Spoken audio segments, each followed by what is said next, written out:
សួស្តីហើយនឹងជំរាបសួរពុកម៉ែបងប្អូនទាំងអស់គ្នាជួបជាមួយខ្ញុំទៀតហើយនេះជាវីដេអូអឺ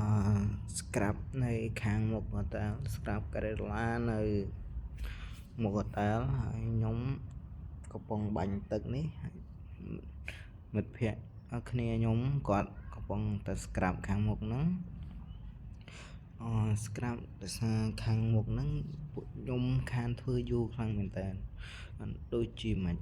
មួយឆ្នាំហើយវាឡើងខ្មៅខ្លាំងមែនតើនេះកំពុង scrap បាញ់ទឹកបដា scrap បដាអាហ្នឹងខាងមុខហ្នឹងគេយកច្រាស់ scrap អ្នកនរគ្នាអាការ៉ាឡាហ្នឹងគេយកច្រាស់មក scrap បើយើងយកផេតមក scrap វាស៊ីផេតហ្នឹងអស់អញ្ចឹងយើងយកច្រាស់មក scrap យើងយកច្រាស់មក scrap នេះធ្វើចិត្តហើយមិត្តភ័ក្តិខ្ញុំគ្នាខ្ញុំហ្នឹងគាត់កំពុងតែរុញទឹកដាក់តម្លាក់ក្នុងឡូកុំឲ្យគេថាយើងធ្វើស្អាតទៅកន្លែងយើងអត់បានរុញមុខផ្លូវហ្នឹងដើម្បីឲ្យស្អាតទាំងអស់គ្នាថាយើងធ្វើស្អាតទៅកន្លែងយើងមុខផ្លូវអត់រុញលូអត់ទេនេះជាលទ្ធផលចុងក្រោយស្អាតប៉ុណ្ណឹង